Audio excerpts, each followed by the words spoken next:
4월 17일 부활주일 부활예배를 맞이하여 부활의 장소 새로운 삶의 시작에 오신 여러분을 주님의 이름으로 환영합니다.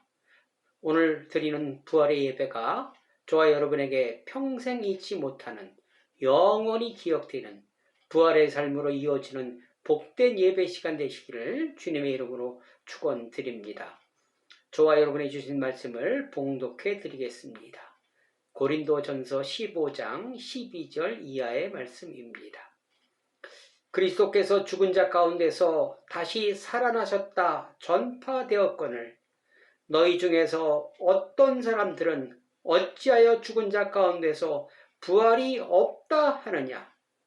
만일 죽은 자의 부활이 없으면 그리스도도 다시 살아나지 못하셨으리라.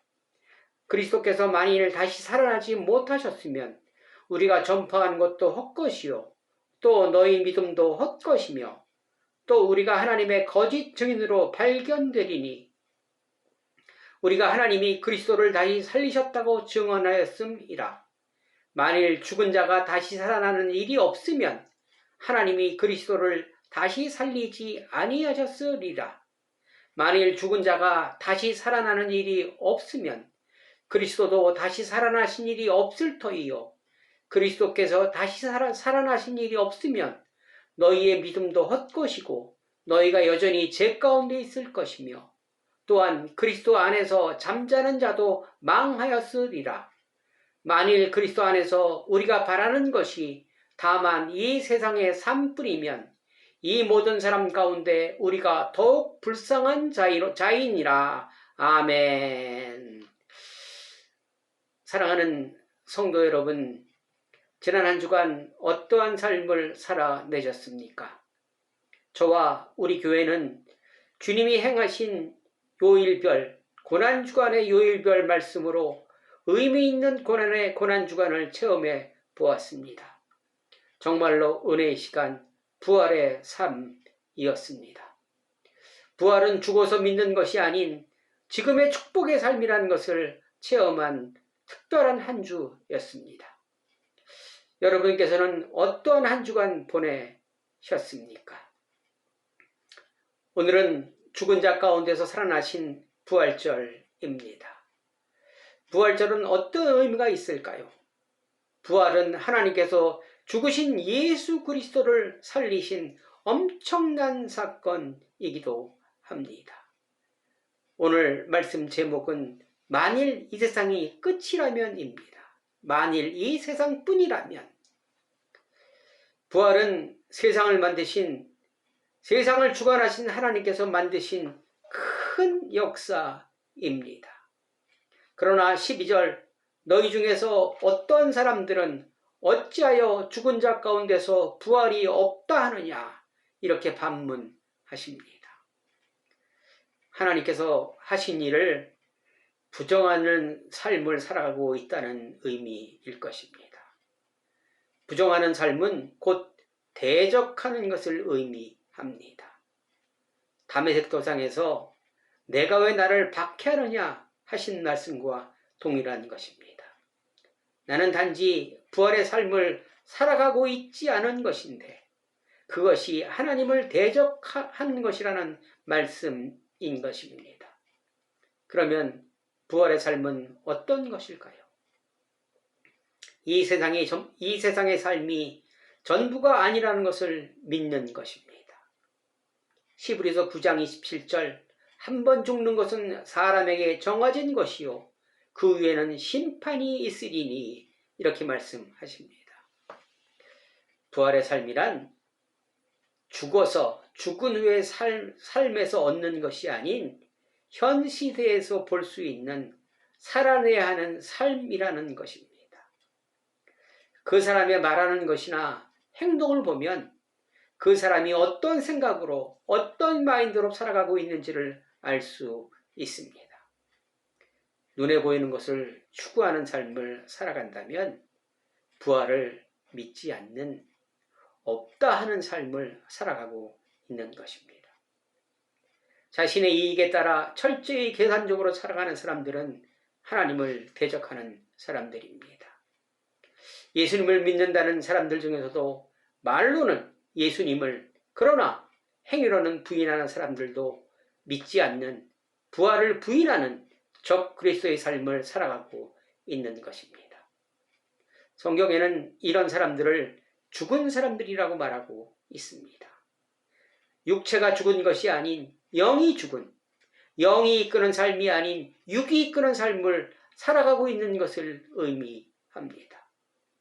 성경에도 부활의 삶을 살아간 사람들도 있지만 부활의 삶을 부인하는 삶을 살아간 사람들도 기록되어 있습니다. 부활을 부정하는 사람들 중 대표적인, 예수님을 믿는다 하면서 대표적인 사람들이 사두개인들입니다.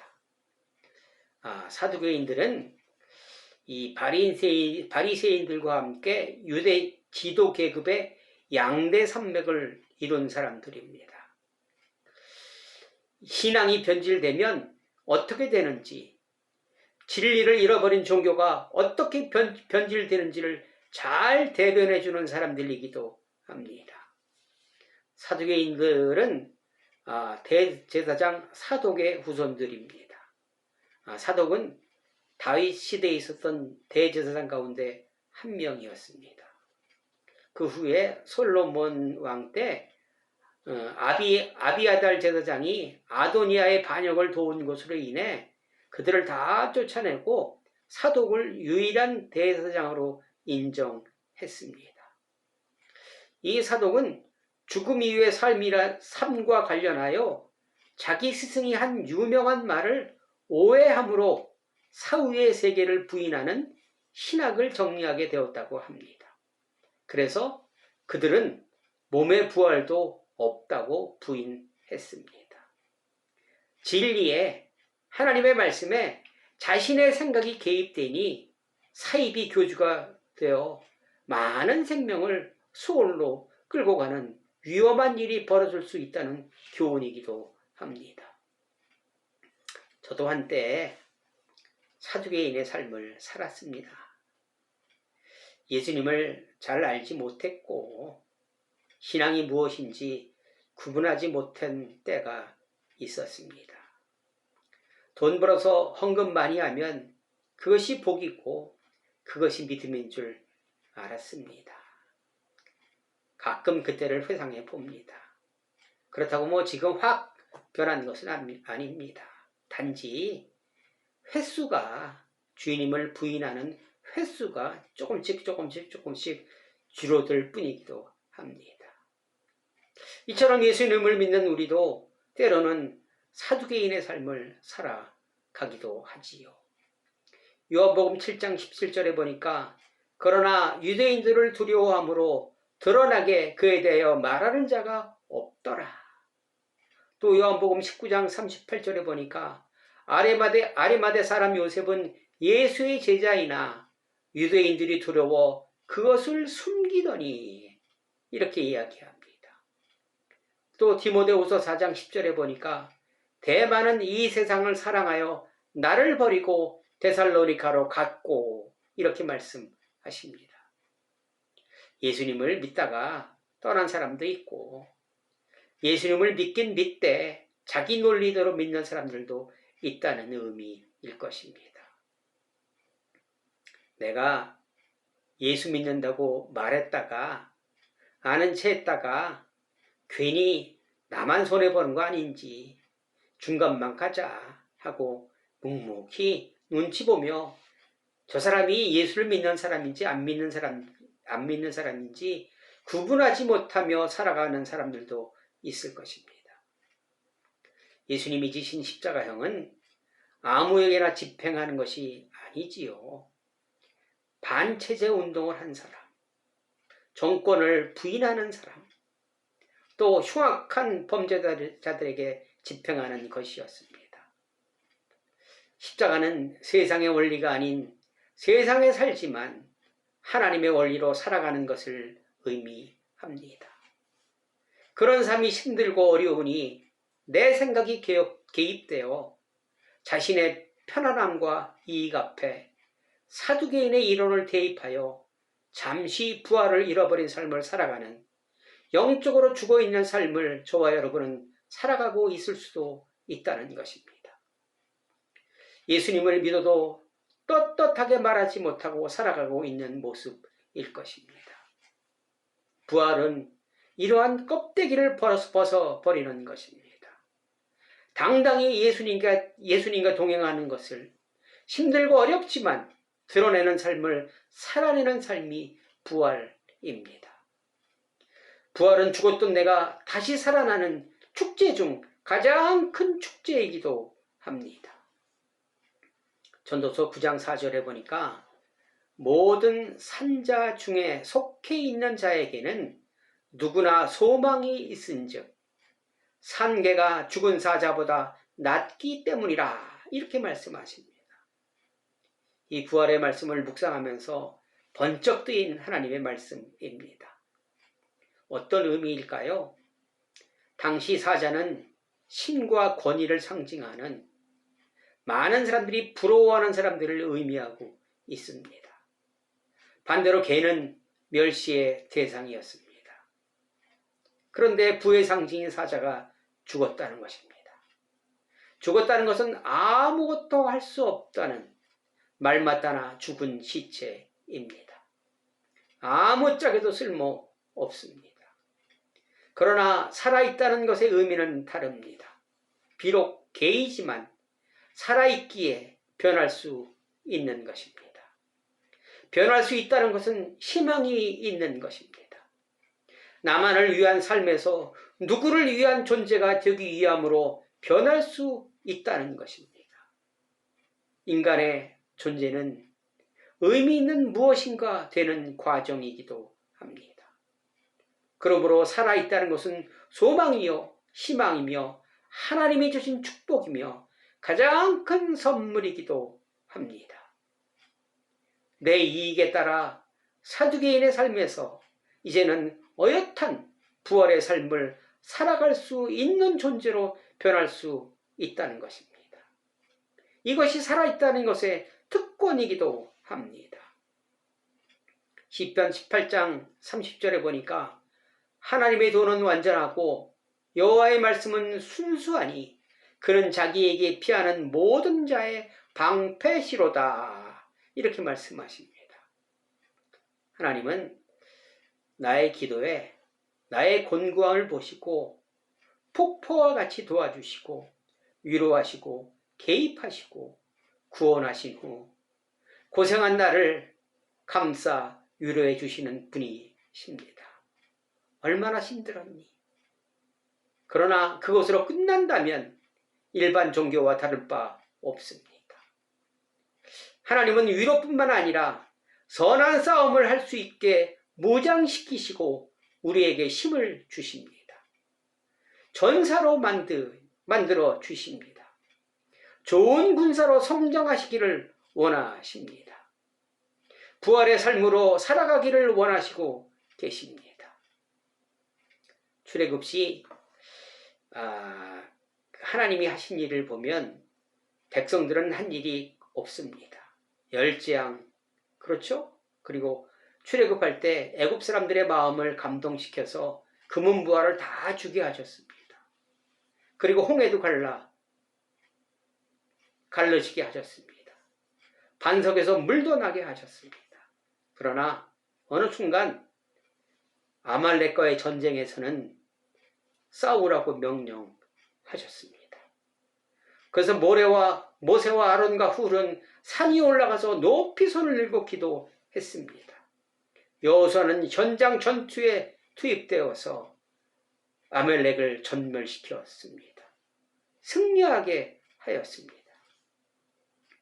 자신의 삶에 책임질 줄 아는 성숙한 백성으로 만드시기를 원하십니다. 하나님이 나를 통해 하시는 일이 무엇인가? 우리는 기도해야 합니다. 그것이 우리의 최종 목표입니다. 세상과 싸울 수 있는 전사가 되어야 합니다. 그리고 또한 하나님의 특징은 일을 맡기실 때 반드시 능력도 허락하여 주십니다. 두려워하지 말아야 합니다. 우리에게는 전신갑주가 있습니다. 또한 여러분, 믿는다는 것은 두 가지의 종류가 있습니다. 첫 번째는 내가 주님을 믿는 것입니다. 그리고 두 번째는 하나님이 나를 믿으신다는 것입니다. 하나님께서 저와 여러분에게 말씀하십니다. 나 너 믿어. 너 할 수 있어. 두려워하지 마. 내가 있잖아. 하나님과 우리가 서로를 믿고 신뢰하는 삶이 부활의 삶이기도 합니다.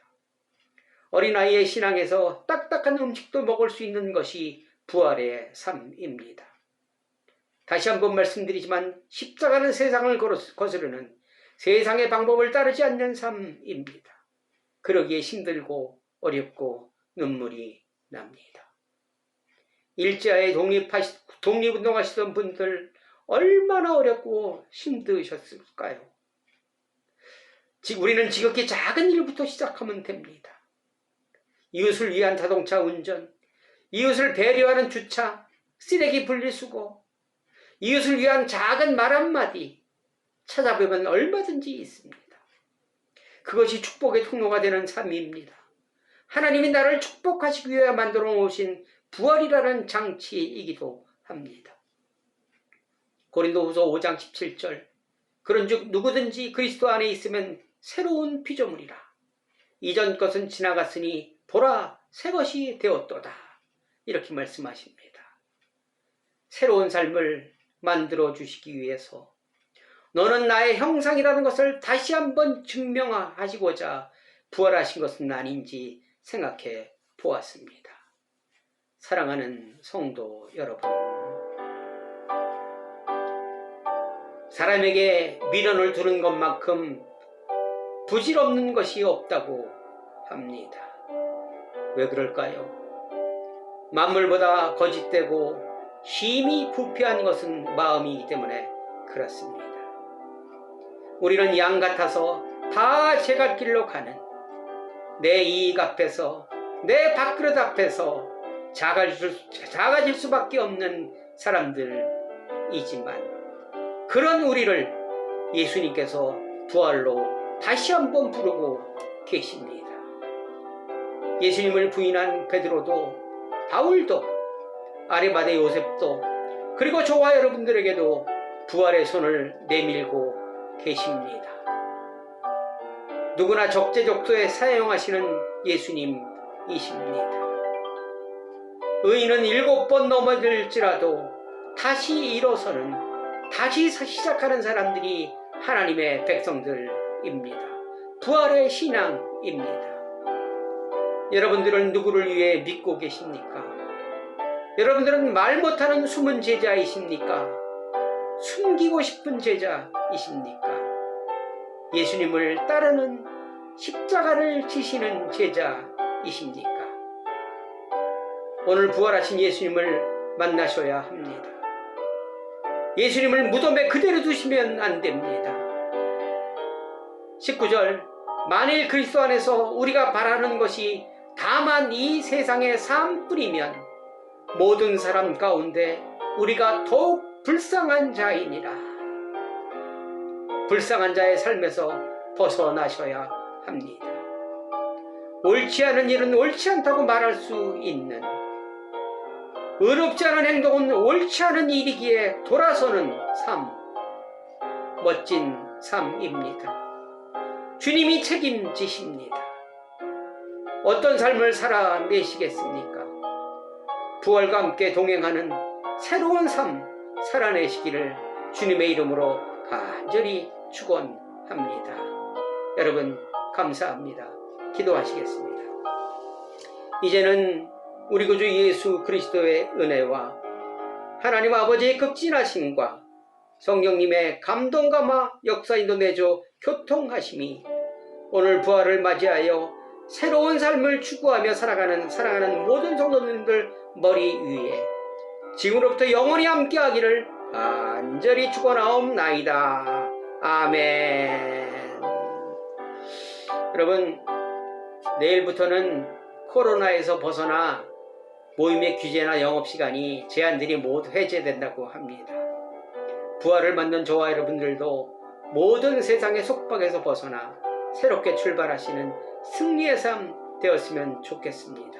여러분 승리하십시오. 여러분 사랑합니다. 사랑합니다. 사랑합니다. 다음 주에도 뵙겠습니다. 감사합니다.